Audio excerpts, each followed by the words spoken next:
afternoon and welcome to all the uh, participants online. Thank you for attending. And I also like to welcome Mr. John Mitchell from another president of this year's IRMA specialist group. Thank you. Right, so what are we looking at? Bridging the gap. So my normal theme of my talks and my research mostly on this side, so bridging the gap. That is from the education side to industry. That is where I come from. So at the moment, my current research is mainly focused on information security management and compliance. So that is where we want to. I just go. Right, so this is our plan. So I will give you a small introduction of what my research is, why this bridging the gap is important, and how we help bridging the gap through university and research and other like specialist group activities. And then I'll be inviting Dr. Hussain. Here he is, Saidpur. He is the CEO of MTC Limited, research company. We met years ago, about 5 years ago, I think, when we were both visiting lecturers at this university. And later I joined this university and he started his own business. So he was a very experienced academic and also a researcher. Right. And after that, we will be giving you some Q&A time, but feel free to ask questions if you have in the meantime. Thank you. So as ISSG member, so I like to say that there's no Chatham House rule because we have some online participants as well. That is what we talk stays inside, so we can't do that. So so you can basically send messages or you can ask. The other thing is if you're not want to be recorded, just raise your hand so we can remove you from any recordings. So who am I? I'm a university academic, researcher, author with nearly 40 years. So I'm sure you can see me. So I started my careers when I was about 18 years, 19 years, right? And then I worked in a small, my first experience was a small company, working as a tutor, whilst I'm studying, instructor. And then we had a small startup company for about 7 years. And then I went to join the defense, where I really expanded my skills and my capacity as a cybersecurity expert generally. And then I joined the, I did the PhD after that. I left there and then I migrated to UK, did my PhD. My PhD is on Wi-Fi security, specialized in network because I was managing mostly the networks parts of it. Initially, I started as a software engineer and team lead and all that, but first, those few years I was managing networks, and in the year, my focus completely turned into cybersecurity side of it. And the research is mainly, especially at the university, my main theme of teaching is information security management and compliance. So the roles, what I do is here, I'm a principal lecturer as my role in the university. And also I'm also serving in the security and system subject group. So that is where all the security modules falls in and all the lecturers goes in. And then we also have another team or group, we call it Cybersecurity and Computing System Research Group. So we have a very large group of people doing their own research and also group research. And part of another role that I externally do is associate editor of Security Journal. So basically, I manage reviews of journal papers there. and that's part of it. And last but not least, BCS ISSG committee member. I must say, when I first came to England, 2009, I was quite lonely because I didn't know anybody. I only knew my husband, that's all. So the only very familiar thing was BCS. So whenever I see something, I just go and sit there because I was very much involved back in BCS. And one day I went to one of the BCS events and I was sitting there, especially ISSG, and they were calling people for committee, like Aravind did now. And I asked, how do you join them? I said, the person next to me said, raise your hands.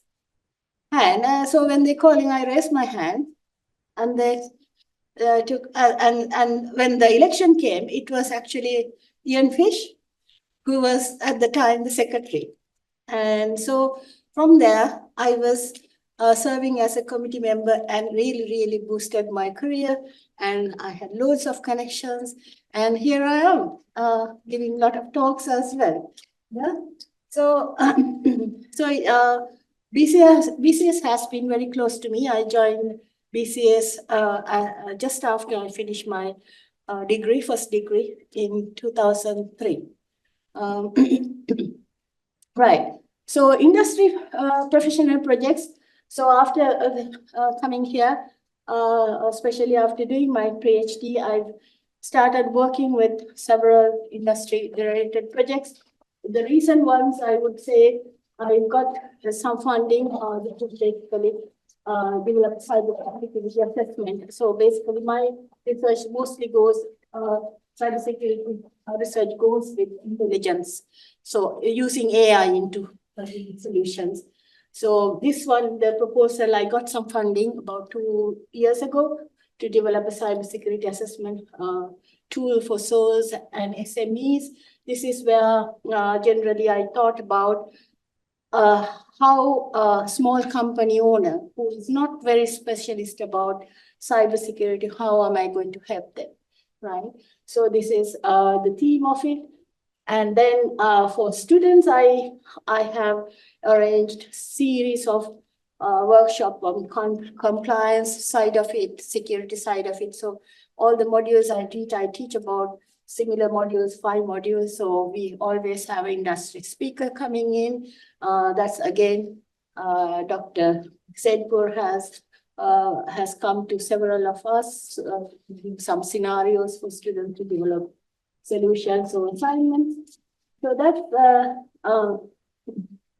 area. So basically for students to get some understanding about the role playing of different roles in these industries.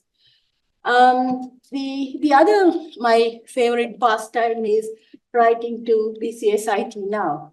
So I used to write very regularly, but every quarter, couple of years ago, but recently I got very busy with my work, so couldn't do much, but this is something I really, it's very close to my heart again.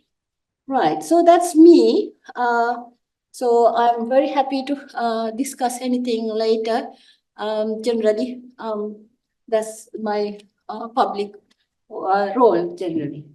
So as I said, belongs to BCS. So if anybody is not joined yet, as I said, it's a great organization. We are all over the world. And I joined BCS when I was a student at Sri Lanka. So we have a Sri Lankan chapter there. But we have 7,000 members. 70,000 members in 150 countries, and local branches and 50 specialist group as well. So there are so many, not just computer science, there are art, that sort of branches as well. So with computer science, computing. Right. So ISSG is where I belong at the moment, mainly belong, because I belong to IRMA as well. I used to belong to several other groups, but this is where my home is. So we have 3,000 registered members. I'm very proud because we are the largest group, specialist group, and also 7K LinkedIn members. I know most of my students are members of this because in the first day I say, join this group, and they go, right? We are very proud. We are a very large LinkedIn group. What we provide is forum where persons with common interest of information security can meet to improve their knowledge, both through planned programs, activities, and also informal exchange of experience. So again, we are very happy for you to join to BCS and our group and IRMA of John Mitchells and of course BCS Hertfordshire, and otherwise Aravind will not very happy, isn't it, Aravind? Right. Yeah, Aravind actually was also part of the student chapter some time ago. Not long time ago, last year, Aravind? Yes, yeah. So yes, this is again, we used to work and he used to invite me for the talks as well. Right, now I'm coming back to our talk. Why this conversation matters now? Why we need to bridge the gap of information security and compliance. Why? Because we teach in our university, we have computer science students, about 4,500 a year. We have that large strength in our university itself. In my cybersecurity group, teaching students, I teach about 600 students. So if we are teaching that many students, why industry is still struggling?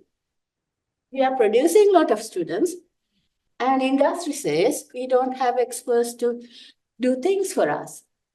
And we have a lot of PhDs in university, right, doing a lot of research. We have so much experience, like me. I come from industry, defense, and the university got a PhD. So what is the problem? There's a gap. We are not interfacing somewhere, isn't it? So, Hertfordshire is, as I said before, I live in London. I come to work here. So this is why I fell in love with Hertfordshire University is because it looks like Air Force Base. It was looking like my Air Force. I worked in the Air Force back in Sri Lanka, so it was looking like Air Force Base when I first came. So I looked for jobs because I wanted to feel home. And Hertfordshire is the county of opportunity. So why don't we make this opportunity realize? Where we have a lot of students, a lot of small companies that need help to get this done. Right. So when we look at the economic landscape, right, we should be very proud. We have 61,060 businesses. We contribute to the economy with 46 billion pounds, right? And we are the second largest manufacturing based in East of England. Yeah. And also home to a vibrant ecosystem of creative tech, healthcare, and life sciences industry. So we are really in a really nice place. It's just we have a gap. We need to fix this gap to work better than this. Yes, right. Now, the challenge we have is the threat. It's not everything is not rosy. We have cyber crimes in our county. So we have it's been reported there's 17.9 million pounds lost in 2024. That's compared to 74 incidents, doubling from 2023, right? And it is also reported that small businesses are often targeted due to limited security resources and awareness, because It's a small company. The company people, the owners, workmen, they may not know about cybersecurity. They don't know about computer science. They are not graduates of computer science. They must be exceptionally good in other areas, right? So this is the issue, the threat what we are having. Now, okay, although they don't know anything about cybersecurity or maybe computer science, we have a digital dependence now, especially after pandemic, right? Most of our activities are cloud-based now. I couldn't find anybody actually, even our parents, anybody, aunts, uncles, everybody uses cloud application, right? So we are depending on cloud-based operations. Most of us remote work. We started that since pandemic, and this digitization increased the attack surface, because those days we used to work, we were not very connected, we had backups at home, we were working in the office can be ring-fenced in certain ways, but now that we have taken everything onto the cloud, so the surfaces are higher. The other thing is, micro businesses often lack in-house expertise or time to focus on campus. Now, when I say micro businesses, it is about 0 to 9 people, right? So it is mostly small companies running. Why they are micro is they have a lot of knowledge, skilled people get together, mostly startup companies doing research or specialist work. They don't need a lot of people to do like manufacturing businesses. They are doing small businesses. But only problem is they can't afford to have loads of other expertise, like a cybersecurity expert for somebody to do marketing or something like that, right? So they don't have this in-house expertise. Also, they don't have time for our cybersecurity compliance part of it, right? Because they're busy doing their own core business. Now, many owners and employees, right? So we are coming to skills and knowledge gap. Now, what we have is employees, micro businesses are not trained security management or compliance framework. So these are basically generally very popular in our university. In my modules, we also teach this, especially in the master's modules, ISO 27000 family of standard. We do some assignments as well. Undergraduate students, they learn very detailed about cybersecurity, right? And then the other issue is compliance is often seen as a burden rather than a business enabler for especially micro companies. And then compliance equals security. Now, the compliance is always at some point, you take a snapshot. So this is an issue for again the companies, small companies, because they have to keep on. You get the compliance now. For an example, Cybersecurity, it cost about £400 to get the compliance certificate itself. There are other costs may involve that you need to get security problems fixed. But does it stop at that? No, because they have to maintain this throughout the year. So compliance is not always the security, because compliance is a snapshot at that time. The second point is systems and controls a company also protect its assets, right? So this is where we have to think. Not just the compliance, we are going into systems and controls. We talked about different processes. The controls can be organizational, technological, people controls, so on. So different standards talk about these things, but really, these are main things. So how do we bridging the gap? What are the initiatives and collaborations? Right. So in our part as a university, what we do, not just us, all other universities, some universities in the region actually. I know I have worked in other few universities as well here in this region and also in London. So what we do is curriculum development in information security and management. So we have curriculums embedded into the teaching materials, right? Especially in our modules, we are aligning with UK government cybersecurity strategy. So we are basically very much aligned with them. Then the other thing that a lot of organizations, even in our region, they do is tailored short courses and micro credentials for SMEs. So they can put this in their business websites or contracts and other places that is the required for their contracts.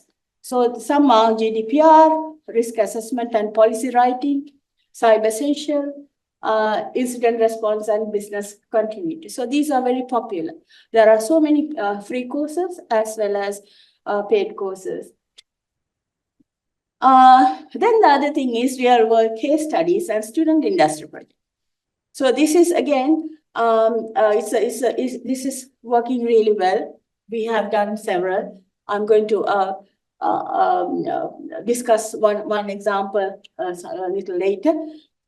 So what we do is we bring real world into classroom, right? And we also bring students into real world whilst they are learning during their module time or during their project time or during their placement time. So in those ways, we try to bridge these gaps. We try to introduce these two parties together.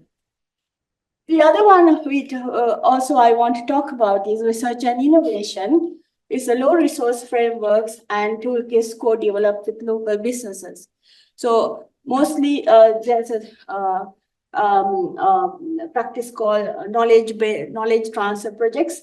It actually government also pays quite a lot of money towards it. So the university can place students or researchers to develop some ideas.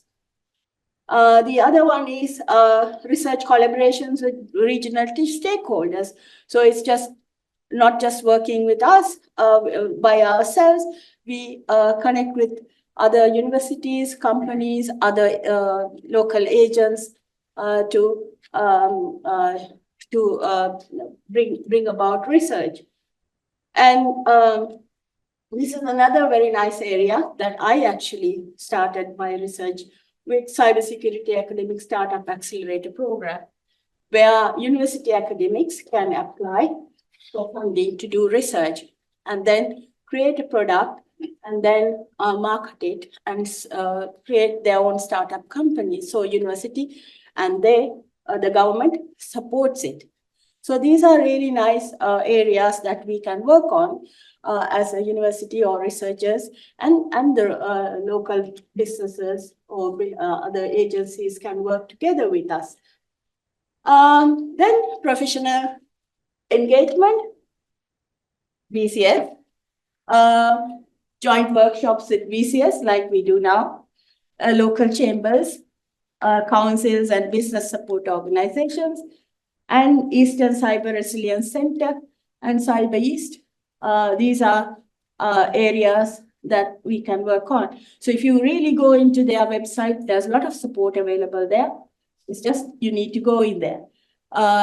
Because all these are government-funded organizations, so the government supports, because one of the cybersecurity strategies is we defend as one. So the UK government wants to defend the whole country as one. So we all join in hands to, so this is why they are giving support to the local organizations. And awareness campaigns, so simplifying cybersecurity terminology rather than we just throwing words at people who doesn't know about our discipline, right? So we can provide clear action steps. And also promoting affordable or subsidized cybersecurity services. We are a profession, we are very expensive. So we have to find means of giving support to our organizations in our area. So these are the areas that we are working on at the moment as well. And also the companies, SMEs and micro businesses can make use. Right. So my final thoughts are, so security is not just a tech issue. Most of the time, it's bad practices, it's people knowing something, what to do, right? And the culture. Because we don't have a security culture, we just do things as we please.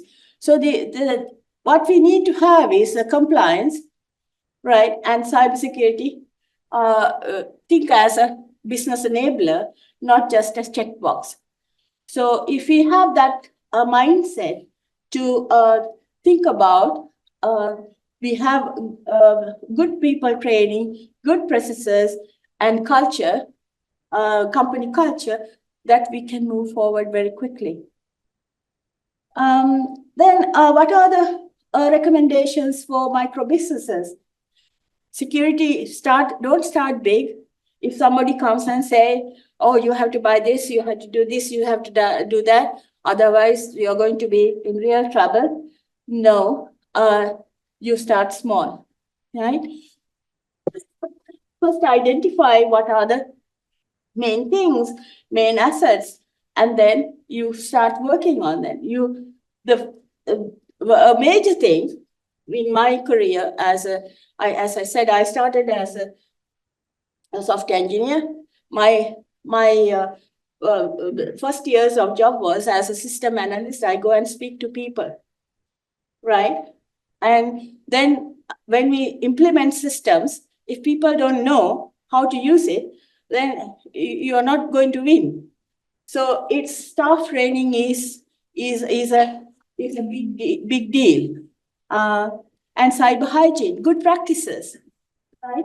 And Cyber Essential is government-backed program.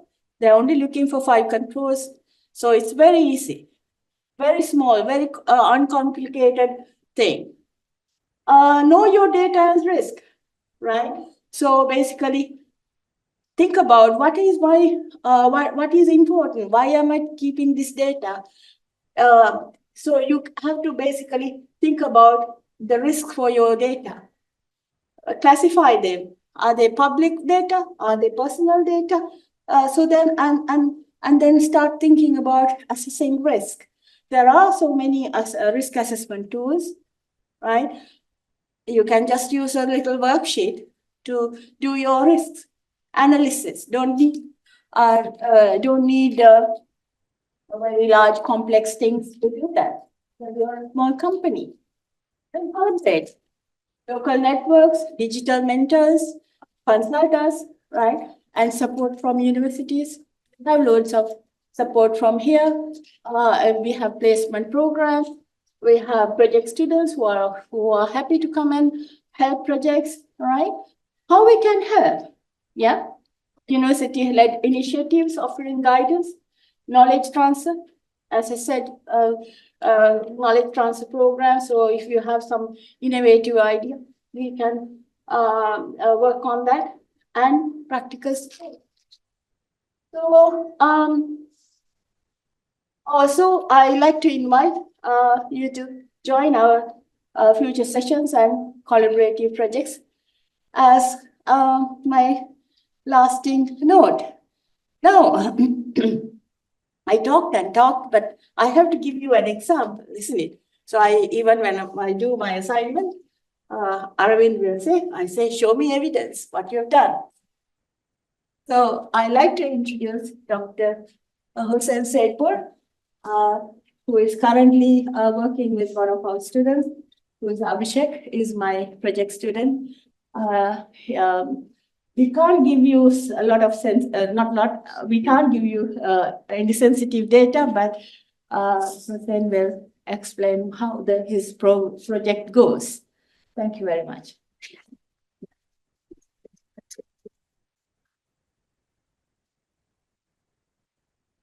Hello, everyone, and welcome to this session. 15 minutes. I'm going to talk about bridging the gap from industry point of view. First of all, I would like to thank Dr. Deepthi Ratnayake for inviting me to come here to explain and inform you about our side of cybersecurity. Because it's totally different. We have a different sort of concept in industry. So the cybersecurity may not be top priority. So first of all, let me go through all these slides. Let me give you a little bit of background about myself and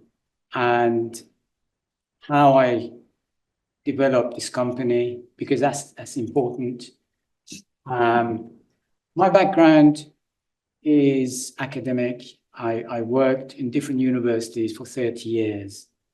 And my last full-time academic was 9-10 years ago as a professor of mechanical engineering from BCU, Birmingham City University.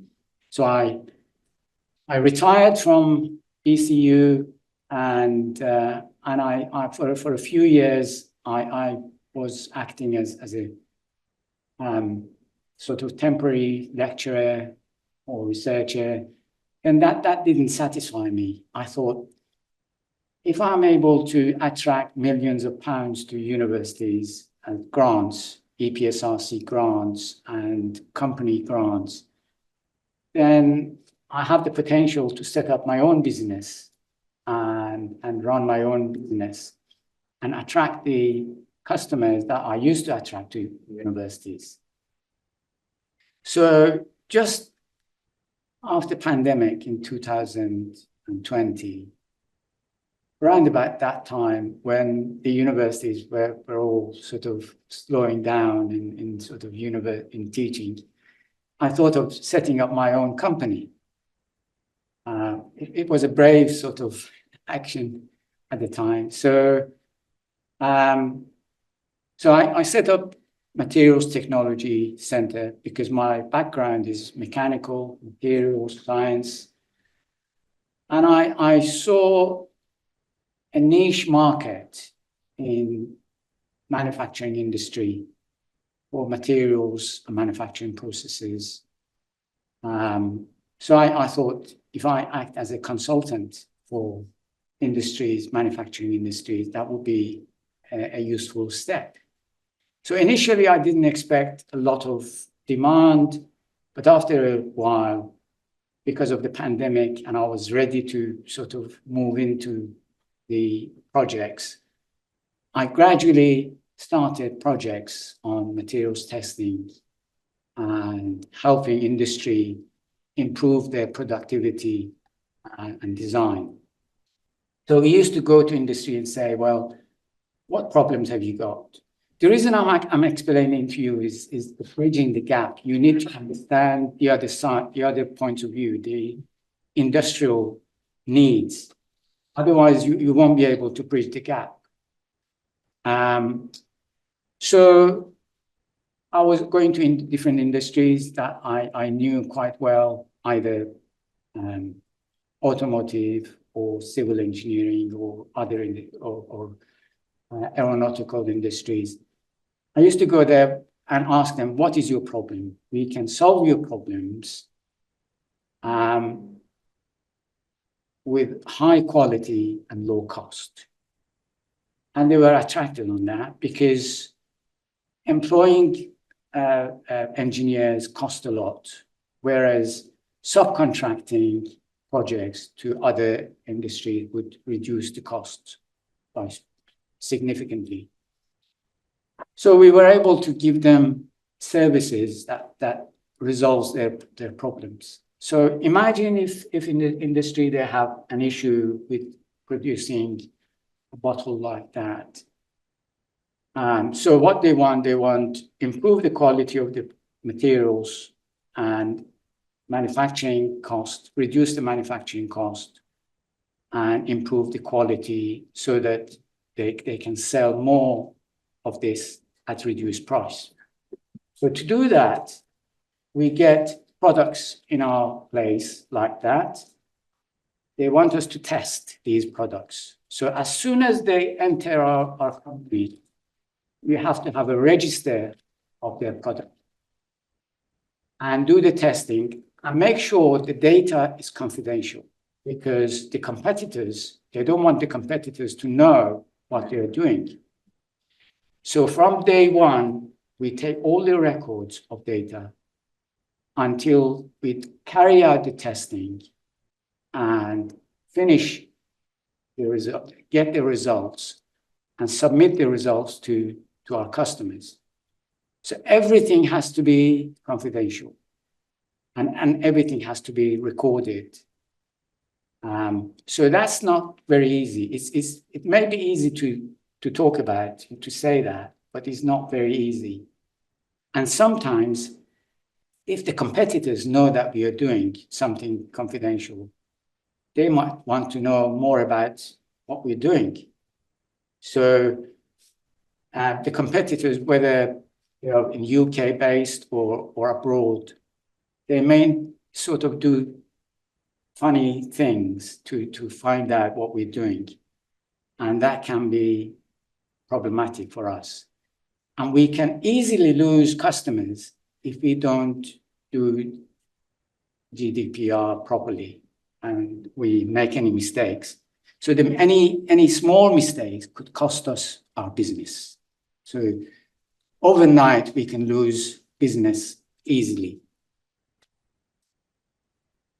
So who are we? We are a UK-based precision engineering company, over 5 years, high quality engineering solutions. That's our website. We do quite a lot of product and materials testing, product design, assembly, fabrication services, bespoke engineering solutions for aerospace, automotive, and industrial sectors. So we take the project holistically and we divide it into sections. If we can do the whole project, we would do. If we can't, we have to maybe subcontract parts of the projects. And it's so easy to lose data and project results. So what are our needs?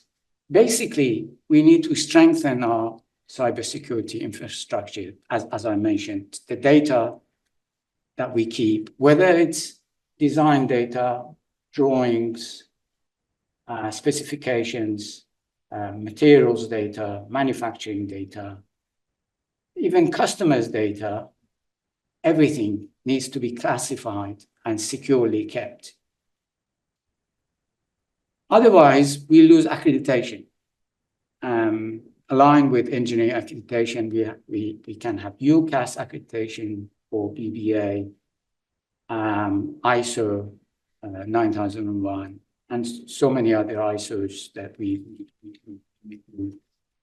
make sure that we align with we have a very strict GDPR policy and very well set people, process, and culture. So important. If you don't have the right people, the right background and training for people, and the process is lacking, all the culture, you need to set up proper culture so everyone, all your employees can follow it. And if they don't follow it properly, they need to be sacked straight away. There's no joke about it, because we are working on customers' data, and that's so important. And what we do after finishing the contract with every customer, we delete all the data. We don't want to have responsibility for keeping any further data, just in case, unless the customers come back to us and say, we want to continue the project further. And that way we keep some of the data. Otherwise, we delete everything so that no one can have access to data.